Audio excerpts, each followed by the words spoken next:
All right, guys, we're going to talk about these questions that I had all of you do. I think it's really important that we continue to learn as much as we can. We continue to grow. I'm going to have all of you type in your information.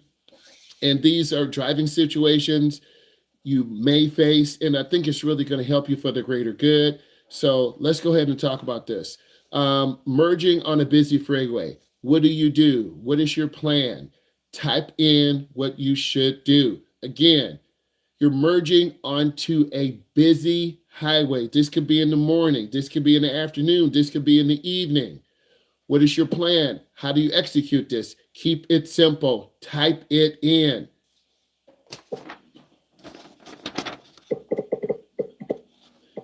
If we already did them, do we have to write them again? I just want you to type them in. Thank you. Just keep it simple. It's for my other group. If you already did them, fine, but my other group needs to go ahead and do it. And right, thank you. You're welcome. All right, let's go ahead and get this, guys. I'm doing great, Jay, and things are wonderful. It's been a fantastic day, and I really appreciate you, and I hope you like this new fresh crispy look. And I'm going to go over this, Jay. This will definitely help you. Okay, so you're merging on a busy highway. I asked you to put in some information. Let's talk about this. So you got to accelerate up to speed. If they're going 60, you need to go 60. If they're going 70, you need to go 70. If they're going 25, you need to go 25. The flow of the traffic goes really fast. The flow of the traffic goes really slow. The flow of the traffic always changes. So you really need to be aware and be adjustable for certain situations. Accelerate to match the speed, check your mirrors, and signal. Because this lets people know. A lot of people don't signal. It makes them mad. They get angry, and they might not let you merge in. Number 2, dealing with the tailgater. Tell me what you're going to do. Type in your plan. What is your plan to deal with a tailgater? These are great driving situations that all of you will face. The more information I can give you as a young driver, a beginning driver, an adult driver, or driver who wants to refresh themselves, this is fantastic. And I'm all about good information. And that's what makes this wonderful. So you're dealing with the tailgater. A tailgater is someone who's really close behind you. And you need to be able to adjust your speed to the situation. And it's not really what you think. You can only control the space in front of you. So if you start speeding up, you're going to lose the space in front of you. If you slam brakes, you're going to get rear-ended. The safest thing to do is maintain a steady speed. Then from there, you want to avoid braking or changing lanes as possible. Typically, what the tailgater will do, they'll get tired of you doing the right thing, maintaining speed. As a result, they're going to change lanes. So you need to be able to stay calm enough to allow the tailgater to say, you know what? They're not going to move. I'm going to change lanes, and then I'm going to keep moving. Next, navigating a roundabout. You need to tell me, what is your plan? How do you navigate a roundabout? Navigate means to drive around the roundabout, no pun intended, or drive through the roundabout. What do you do? Type it in. The more knowledge you have, the smarter you will be.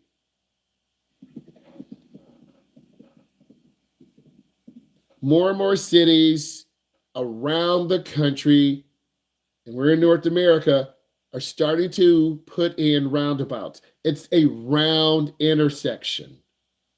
Number 1, you're going to have less accidents. Number 2, you're going to save fuel. You're going to save time. So in the roundabout situation, you have to yield. You have to yield to traffic already in the roundabout. If you don't, you're going to fail to yield, and then you will get a ticket. Number 2, if you're making a right turn, you need to turn on your right turn signal. If you're going straight through, you don't need a turn signal. If you're going in the roundabout and you're going around to the left, you need to turn on your blinker prior to entering the roundabout. It's a lot going on. Some cars just go straight through. Some cars don't use a blinker. Yield to vehicles already in the roundabout and signal before exiting. Next, encountering a pedestrian crossing. Some intersections have crosswalk lines. where you have the actual crosswalk and you have the stop line. Some intersections don't. You as a driver still need to follow those rules, because if you hit a pedestrian, you will be at fault and then you will go to jail, because the law is always on the pedestrian side 99.9999% of the time. So entering a pedestrian crosswalk, you should be typing in your information. You want to stop at the crosswalk. You want to stop at the crosswalk. You have to stop at the crosswalk first, period. Okay? After you stop at the crosswalk, you are looking. Where's my pedestrian at? Where's my pedestrian at? Are they to the left, coming across me? Are they to the right, coming across me? Did they just pass me? Okay? What should I know as a beginning driver? Always be courteous of pedestrians. Always think safety first. Always have control of your vehicle. That's what I want all of you to think as a beginner. Keep control of your car. That's the first thing.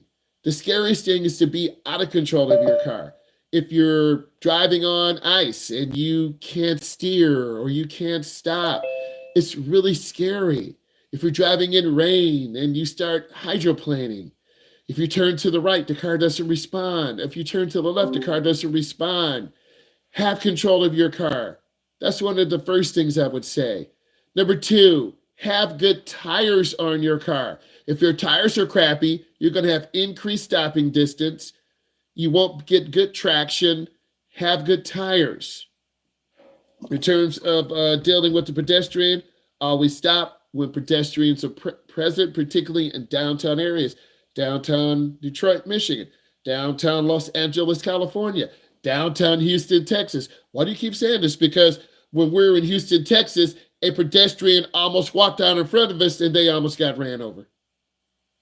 How do you drive in heavy traffic? You want to cover your brake. You want to take your time. You have to keep space. A lot of beginners have too much speed in neighborhoods. A lot of beginners have too much speed in really tight areas. Example, in the parking lot. Going 20 in the parking lot when you leave school is too fast. Going 25 or 30 in a downtown area after a pro game is too fast. You don't understand that, and when you don't control your speed, you're going to hit a car, run over someone. So you have to know the environment you're driving in. Next, driving in heavy rain. What do? What is your plan? Heavy rain. I'm not talking about some sprinkles where you just turn on your windshield wipers. It's coming down. The rain is coming down. Hey, if this is bringing you value, give us a thumbs up. I'm looking right at you, baby. Got a new setup. I'm talking to you. This is real. Let's give this thing some thumbs up. Come on, baby. Let's blow this up. You getting value? Put it in. Give us some thumbs up. Okay, let's talk about heavy rain. You're in heavy rain. You have to make a decision first. Am I going to keep driving in this? If I am going to keep driving in this, I need to turn on my windshield wipers. And if my windshield wipers are not effectively moving the rain, now you got to make another decision. Am I going to try to go like 20 or 30? Or am I just going to pull all the way over to the side and get out of there and chill? You have to make that decision. I won't be there with you. Your mom won't be there with you. Your dad won't be there with you. When it's too dangerous, you have to realize it's too dangerous, bro. I'm pulling over. Well, you're going to be late to school. You're going to be late to your interview. This is why you have a phone. Don't risk trying to drive through hazardous conditions because you won't make it. What's up, Jackson? You won't make it. You got to make this decision because going to your appointment should not outweigh your life. But many of you are like, I'm late. I got to get there. If you roll your car over, if there's a rollover accident, you're going to be late. So call. Hey, I'm sorry, I'm going to be late. There was an accident. It's really dangerous out here. I don't feel secure in driving right now. Communicate your intention. But a lot of you are scared to communicate. We're all human. So you need to really communicate that intention. Ensure visibility.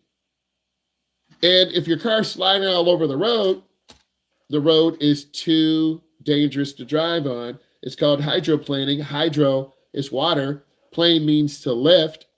So you have to know what this means. And you have to be able to understand if your car's kind of floating on water left and right, bruh, you're about to crash. Well, I got new tires. You're still about to crash because there's too much water for your tires to channel out that water. Real talk. So slow down, turn on your headlights, increase your following distance. You'll always have the one crazy guy or lady, got a big monster truck. They're going to go 60. They're sliding all over the road. You're like, he's going to kill someone. And dude, you go around the corner, they flip their truck. Mom, you were right. They flipped their truck. You're right, honey. Keep your eyes on the road. Don't wish something bad on someone because it will happen on you. How to stop being nervous when you're learning to drive? That varies from person to person. That varies where you live. That varies who your coach is. That varies what type of road you're on. Typically, it could be 3 months. It could be 6 months. If you live in Los Angeles, California, a lot of cars. You live in New York, a lot of cars. You live in Chicago, a lot of cars. If you live in Iowa, out in the boondocks, you just have cows and horses. It depends on where you live. So I would say gradual exposure, lean into your coach, lean into me, lean into your mom, well, what does that mean, lean in? Mom, Dad, can you come with me? Why, you scared? Yep, I'm scared. Okay, it's okay if you are driving and you don't feel comfortable. Tell your mom and dad. It's so important. Okay?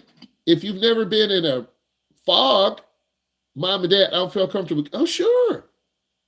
You know, I've been wanting to drive with you for a while, but your mom said you're okay.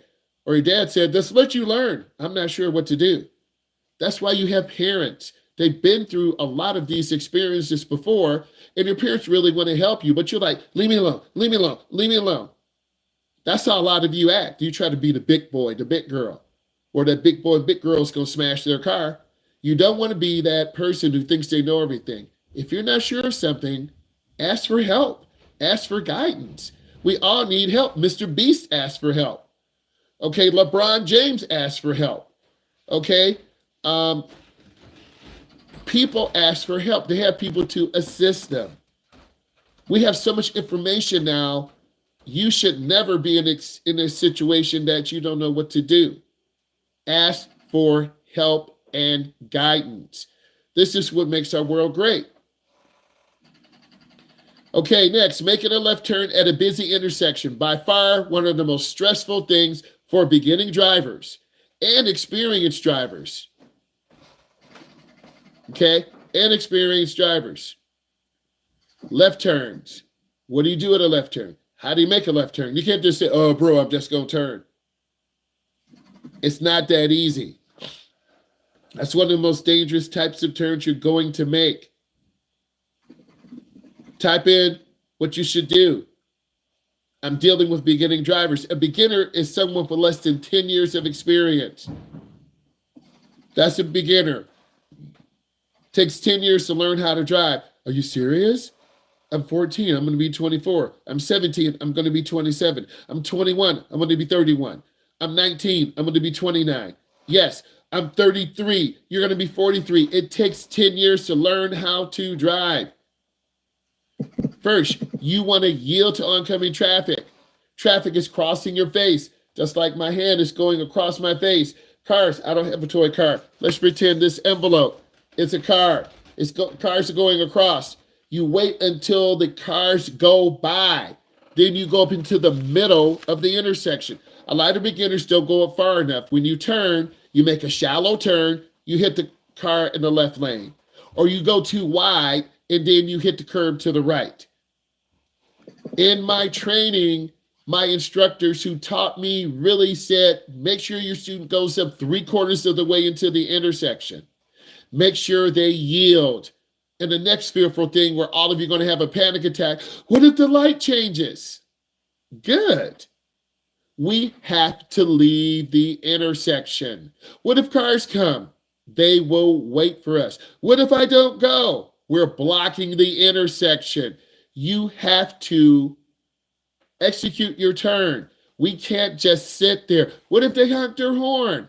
We wait till it's clear and we go. Left turns are the most dangerous. You're turning in front of oncoming traffic, and beginners don't know where to look. Me as your instructor, I don't want to get hit. I don't want to die. I don't want you to have an accident. But if you panic, which you will, what is a panic?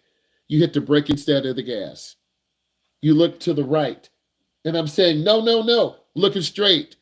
Then you look to the left. No, no, no, look straight. And then I have to point to the cars. You don't know where to look because no one has ever taught you. But my mom and dad just go to the middle and turn. Your mom and dad have been driving 30 years. Your grandma's been driving 35 years. You've been driving 0. You think you can go around the block one time and you know how to drive. No, you don't. I can spin you around 3 times and you lost. Real talk. So we have to be extremely careful at left turn intersections. It's extremely important, but a lot of you won't listen. And if you don't listen to your instructor, you're not going to listen to your mom and dad. Then you're going to be sitting at home until you're 27 or 25 because your mom and dad don't trust you. You got to build trust with your parents. You got to build trust with me. Left turns are very dangerous. Wait for a clear gap. Stay in the center of the intersection if needed. Next, how do you respond to a blown tire? Your tire blows out. You have a flat tire. You're driving and pow! It sounds like a gun is going off. You have a blowout. It happened to me in Wisconsin. I was driving a Toyota Camry, going about 65 miles an hour. The passenger side rear tire blew out. I almost flipped the car over. It scared me. What do you do in this situation? How do you respond?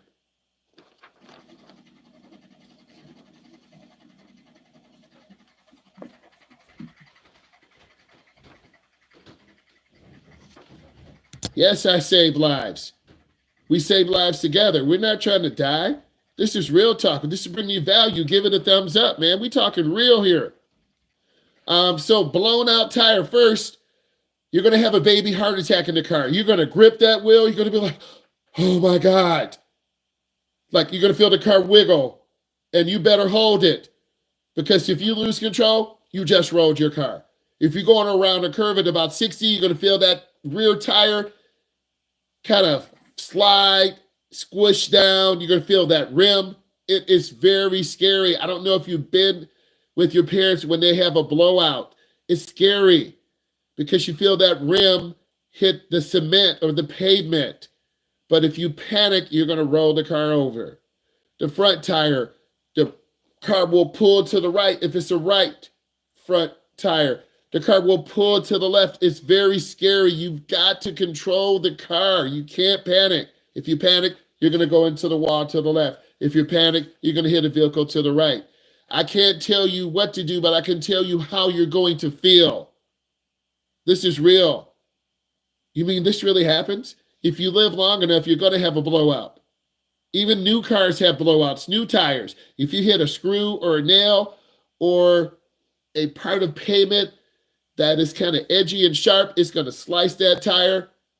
And you're saying, I just got these tires. Well, you have a blowout.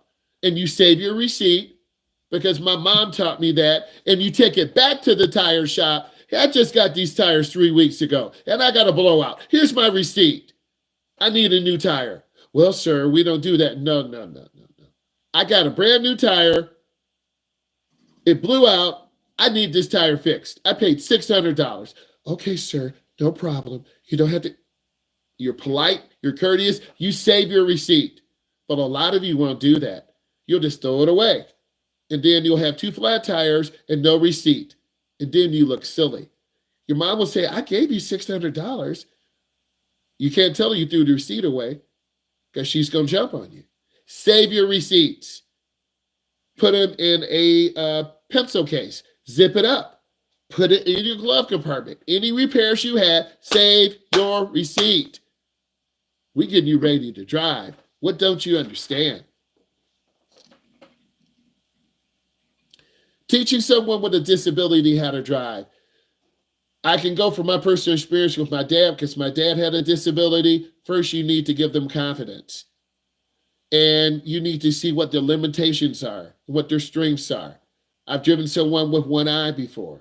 I've driven someone one arm before. You don't even know that about me, baby. Yeah, one of my students was born with one arm. He had the plastic prosthetic. This is before the little remote control thing. I'm like, how am I going to teach this person how to drive? I said that to myself. I'm like, so we pulled over, we went into a parking lot, and I had him turn with one hand. And I said, put your other device. It was just a hook, my babies. And he kind of hooked it on the wheel. I'm like, take that off. Because the little hook thing got caught in the wheel. I said, turn with one hand. He was turning with one hand. I'm saying to myself, you drive better than students with 2 hands. Because he was really smooth, turning that wheel. And then I said, make a left turn. Turn it real smooth. I'm like, wow. So once I learned how he needs to control the car, I didn't treat him any different than students with 2 hands. I was harder on him. But what he had to do was really control his speed. If he goes in too fast, he's going to crash. He only has one hand. If he panics and hooks his, it wasn't a mechanical hand either. You know what? I think it was a plastic. He had the whole plastic thing, and he had a shoulder harness, man. He had a shoulder harness, and then he had a plastic prosthetic, bruh. So he would put his prosthetic on the steering wheel. His right hand was the prosthetic. He would turn real slow. So his right hand would balance the wheel, and his left hand would actually do the turning. So I think you need to know your strengths and limitations. You need to start in the parking lot. You need to have someone who's really patient with you, who wants to see you learn how to have independence.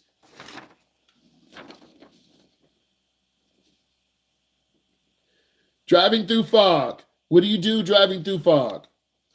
Driving through fog. Okay, cerebral palsy, that is a neuromuscular disease. You could be shaking a little bit. You could have tremors a little bit. I've driven students who are really nervous. I think what you need to do is just try to relax. In terms of a doctor, they may give you a prescription to maybe reduce some of the tremors. I've driven students with cerebral palsy before, as long as they have medical clearance, because we're all born differently. Some of us can have better vision. Some of us can't. I drove a young lady who was legally blind, team. She had little bitty telescopes in her glasses. Yes, team. She had little bitty binoculars in her glasses. And I'm saying to myself, you can do it. I didn't doubt myself. Allison, I didn't doubt myself. I'm like, you can do it. I'm saying to myself, okay, if she can keep the car straight, we good. But she was kind of drifting to the left, drifting to the right. So what does this mean? If you have a handicap, you need to find out what your boundaries are. If you go outside of your boundaries, you're going to crash. And it takes a really patient person that takes special training. There's some places here in our state where they are specially trained. So you might have to go to a person who's specially trained to deal with that. Real talk. I'm only speaking from my experience. You're having me go deep back. So driving in fog, you got to use your low beams only. Beginning drivers, I'm going to use my high beams. Wrong. You can't see. Well, it's dark. If you have your high beams on, they're going to reflect the fog and water particles back. If it's too bad, you got to pull over to the side. I don't want to. I'm late. Well, you're going to crash. Well, if I'm late, I lose my job. You always wake up late anyway. Well, if I'm late, my mom's going to ground me. You always are late anyway. Stop waking up late. That's the biggest thing I can tell all of you, but you're not going to listen. You're going to stay up late tonight playing video games. You're not going to do your work. The reason I'm so more crispy and alive, I'm getting more rest. And I'm working on that treadmill, baby. I feel healthier. You have to take care of yourself, but a lot of you won't do that. You're going to stay up late 3 or 4 or 5 nights. You're going to get tired. You're going to fall asleep at school. You're going to fall asleep driving. You won't drive as good. You're going to fall asleep when you drive. And then your drive won't count. You have to get your rest.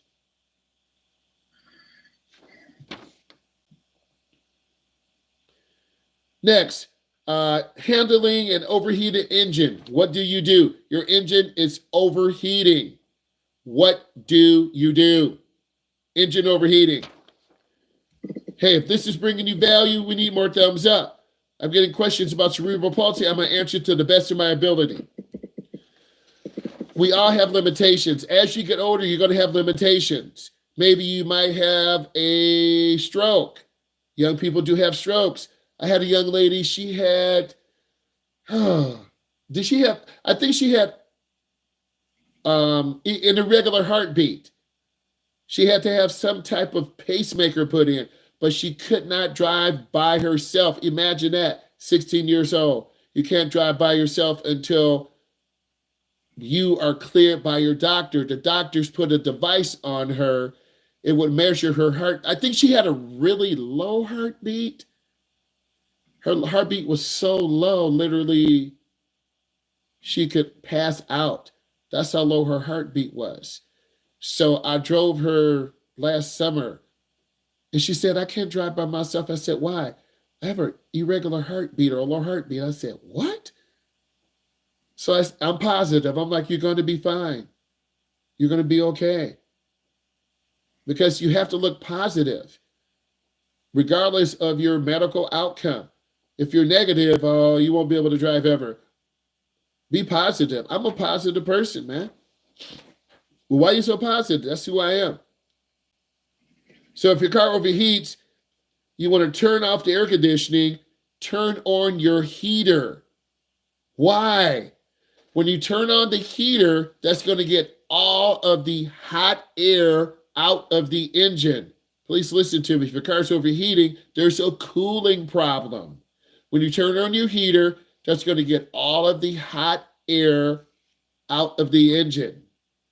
And you turn on the heater full blast, you let down your windows, that should take the engine temperature down 5 degrees, 7 degrees, 8 degrees. But if that doesn't help, you've got to pull over to the side. You're going to blow up your engine. Now you're 8,000, 9,000, 12,000. And for many of you, you're going to be driving a beater, a piece of junk. Honey, that was your grandma's Mustang from 1992. It was the anniversary issue. It was the 5-speed, the HO motor. Her brother put Flowmaster mufflers on there. She's got the B303 cam, the GT40 heads. Some of you know what I'm talking about because you're performance enthusiasts. Some of you don't care. Your grandma had a limited edition Mustang, and you were next in line to get it. But the cylinder head was cracked. You didn't know it. You blew up the motor. Now your whole family is mad at you. Wow. Parker, how could you do it? I didn't know. The temperature gauge wasn't working.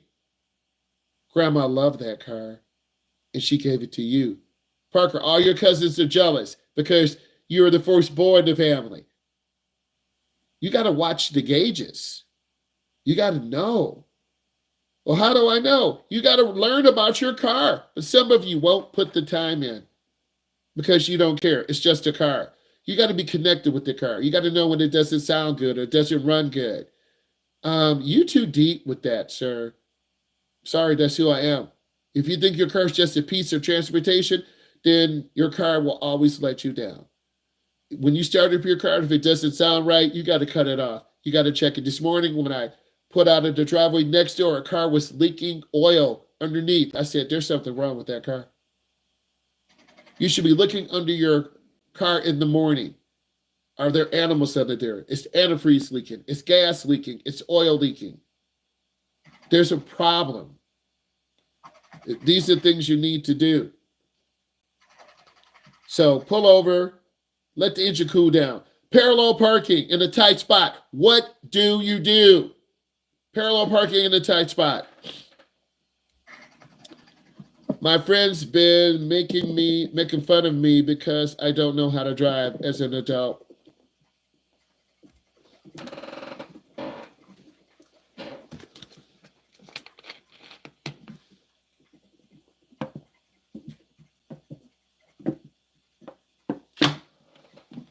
If your friends make fun of you because you don't know how to drive, get new friends. It's hard because some of you will have friends from kindergarten, middle school, and high school. But now you're going to see a gap. Some of your friends won't be able to afford driver's ed, or they're going to fail, or they're going to have an accident, or they can't keep up their grades. Hey, Cindy, can you come pick me up? You pick them up for a couple of weeks, but then they start getting late. And you are late to school 3 times. And your mom and dad is saying, you know what? I looked at Power School and you've been late 5 times to your first hour. What's wrong? Well, I had to pick up my friend. Pick up your friend? What's wrong with you? Well, they keep giving me money and you know, I don't want to say no. You need to stop. But a lot of you are scared to say no to your friends because you're young and your friends mean more to you than your life. That's going to be a hard decision for a lot of you because your friends are everything. Maybe around your 11th grade year, maybe when you're 21 or 25. But if your friends are making fun of you, you don't have real friends. That's a hard pill to swallow. You pause on that for a second. When you're driving and you got a job, hey, can you pick me up? Yeah, you'll pick up your friend every now and then. That's what you're supposed to do. But if your friends keep taking advantage of you, can you drop me off? I'll give you gas money. The gas money doesn't cover it. You're late coming home. You're late picking up your mom. You're late picking up a family member. And then you're speeding. Now you run a light. Now you get a ticket. And you're like, man, I can't pick them up anymore. And you pause and you're like, I can't do it anymore. And then your friend confronts you at school. Some of you aren't strong enough to make that decision yet. Are you serious? We're just talking about, yep, you can't do it because you can't say no.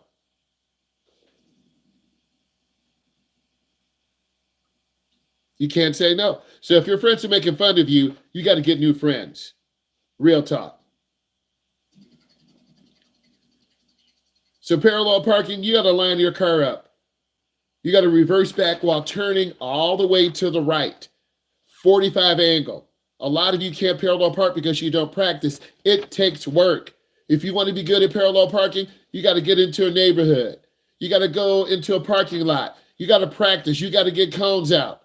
If you don't know how to back into a driveway, go into a parking lot. Practice. If you turn too fast, you're going to be on your parents' grass. Get off my grass.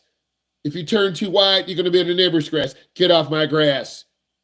You have to be able to back the car in. I have an 18-foot open trailer with my 1968 RS Camaro. That boy's in the garage right now. I'm crying. It's just sitting there. You got to know how to reverse and put a trailer. We don't have a trailer. You got to know how to back in. You got to know how to reverse. If you don't know how to reverse or do a 3-point turnaround, then you really can't drive. If you go to a downtown area, you're going to have to parallel park. You want to pay $50 for a spot when you can park on the street? I guess you're right. I'd rather get food for $50 instead of a parking spot. You got to know how to parallel park. Align the front of the car, reverse while turning, and adjust when needed. If you already have your permit or license and you don't know how to drive, you need to get out on the road during off-peak hours. A lot of you will get your permit, but you won't drive because you have anxiety or you're scared. And then your parents are like, oh, we're not going to say anything. You got it 9th grade year. You're a junior and you still don't want to drive. It's more common than you think. About 2 out of 12 of you have a sibling who doesn't want to drive. Don't raise your hand. They don't want to drive. I'm not going to say who in my family was like that. They don't want to drive. They had a car in the garage. They had a job, did not want to drive. It could be embarrassment, could be humiliation, they could be ashamed. Everyone is different. So you got to know how to fend for yourself. Driving near large trucks. What do you do? Driving near large trucks.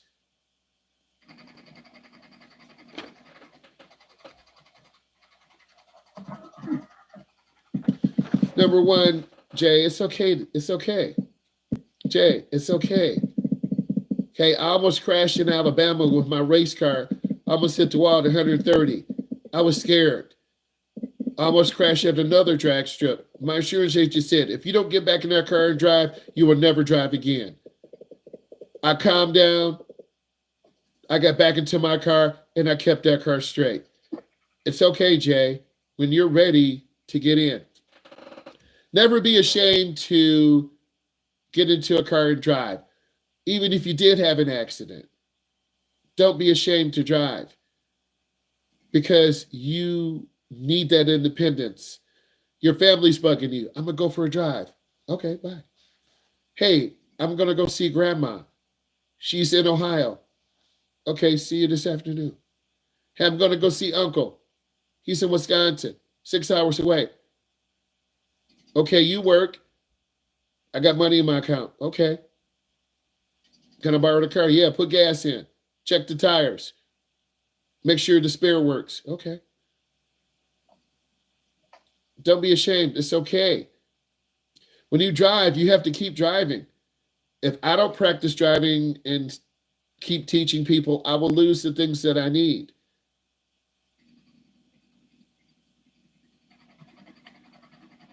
It's okay. You got to keep driving. So driving near a large truck, stay out of the blind spot. It's called the no zone. Left side, right side, front, and back. There are 4 zones. Stay out of those zones. But what do you do as a beginning driver? You're scared to pass the truck. You're scared to pass the truck. The driver can't see you. If a car's merging on, they're going to come over and cut you off. If a tire blows out.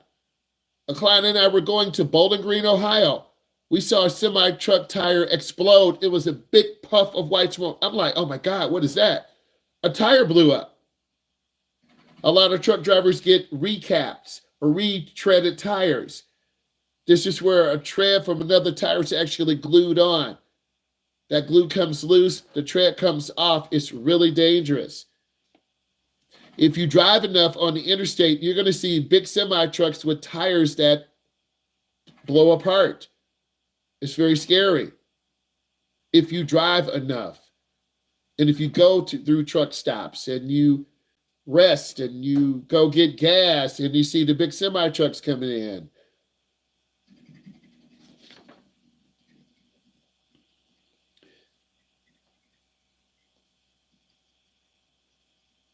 Encountering black ice, what do you do?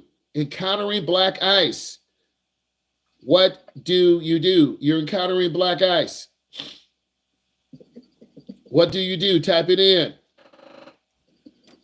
What should I do? And if I need to learn how to drive in 2025, because I have been asking people, number one, once this live stream is done, I'm going to go to Instagram.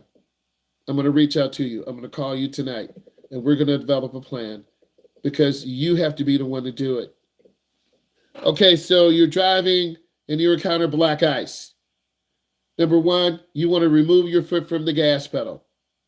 And you want to start steering really smooth, really gentle. Because if you get too aggressive, you're going to start spinning out, losing control. And you want to avoid braking. But I'm about to hit the wall. Gradually turn the wheel away from the wall. I'm about to hit a car. Gradually turn the wheel away. I need all of you to put your first, middle, and last name in. Right now, all of you put your first, middle, and last name in. That's all I need you to do. All of you, I'm just talking to other people. All of you put your first, middle, and last name in. Once you do that, you're good. Give me a second. All of you put your first, middle, and last name in. Do that right now. Once you do that, you're good. Put your first, middle, and last name in.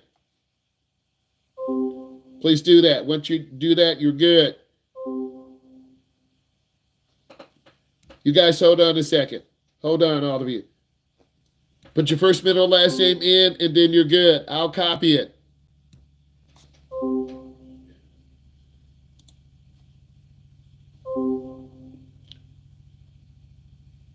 Hold on one second, guys.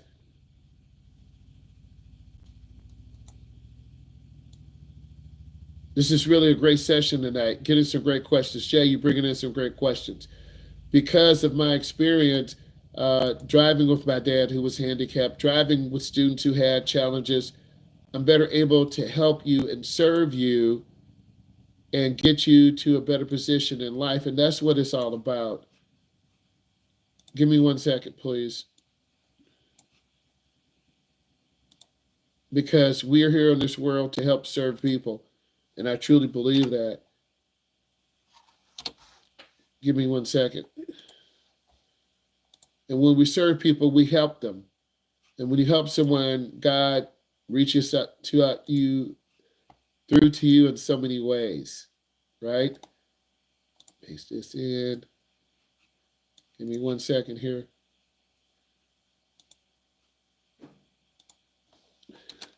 I'm doing 3 things at once, but you have to multitask.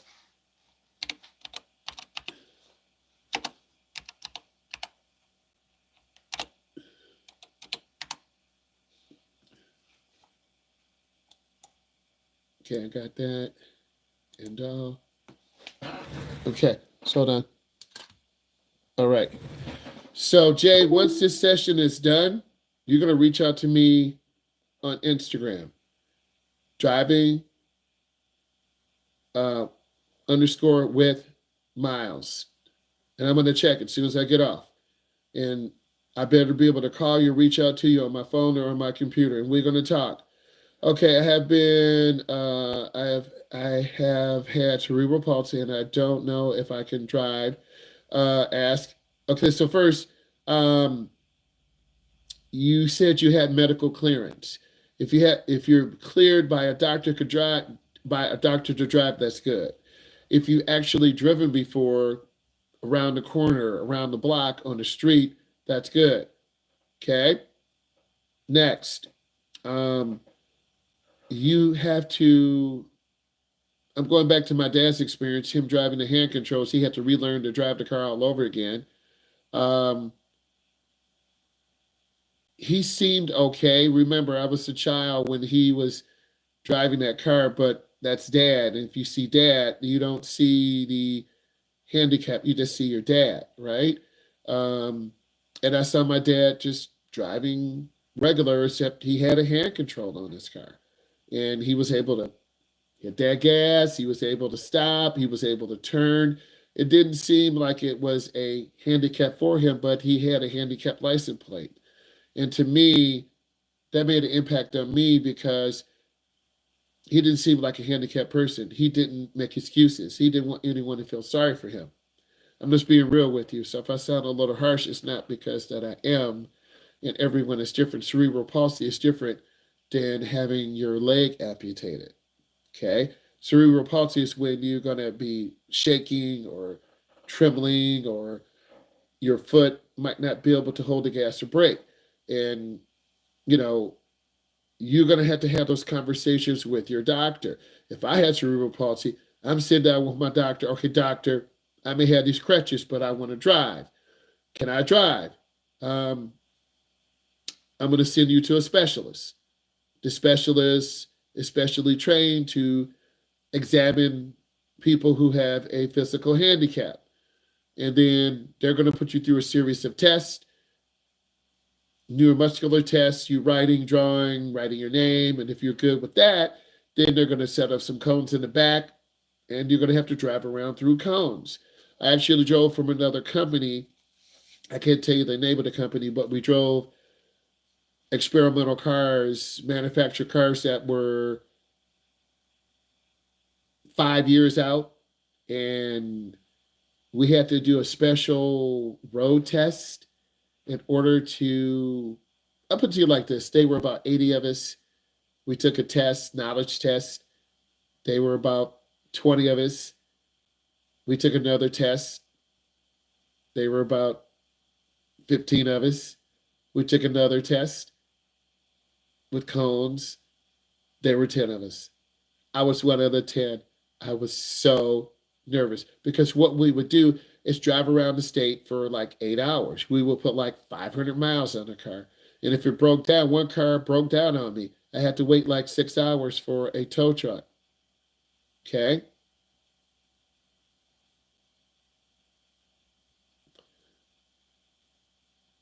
So, do you have that medical clearance? I'm going to finish going over these questions.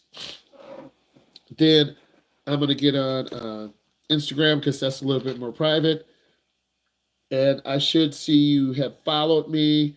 What is your Instagram name, Jay?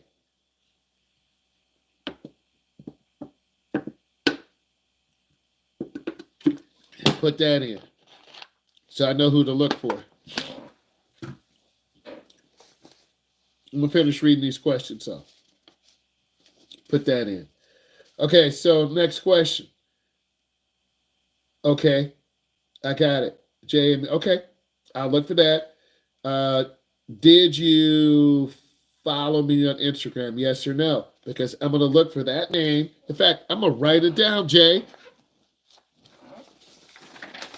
Now, don't be some random. I'm going to write it down. Okay, hold on. I'm writing your name down.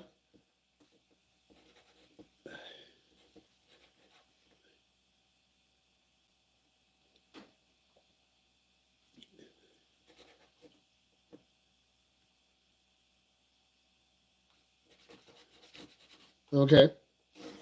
I circled your name. I got it circled. Now it's on. So when I get off here, I'll be talking to you. Let me finish going over these questions. It's 8:38 Eastern Standard Time where I am. What time is it by you? It's 8:38 Eastern Standard Time. What time is it by you? They're keeping it real. I'm drinking my Crystal Light, eating my grapes. We keeping it real today.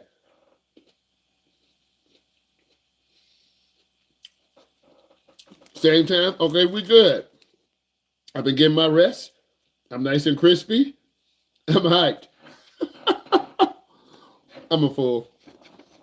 All right, let's finish this up. Okay? We're going to do 2 or 3 more, and then I can call you, and we'll talk, and we'll try to develop a plan. Okay, so look.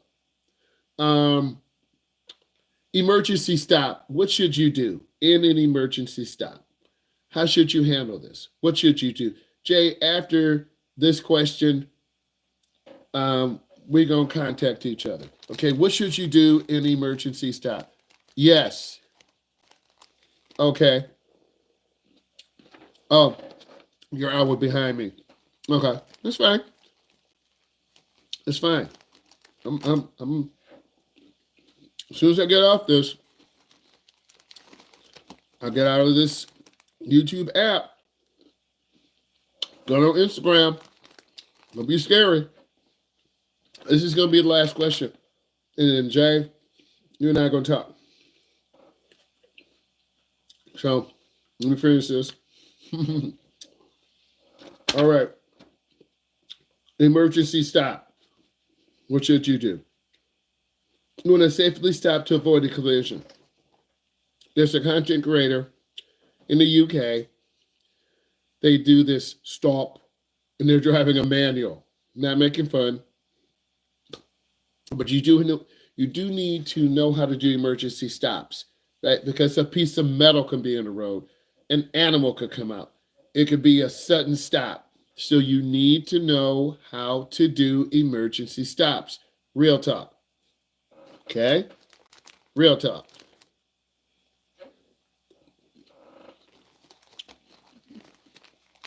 If you have questions, put it in.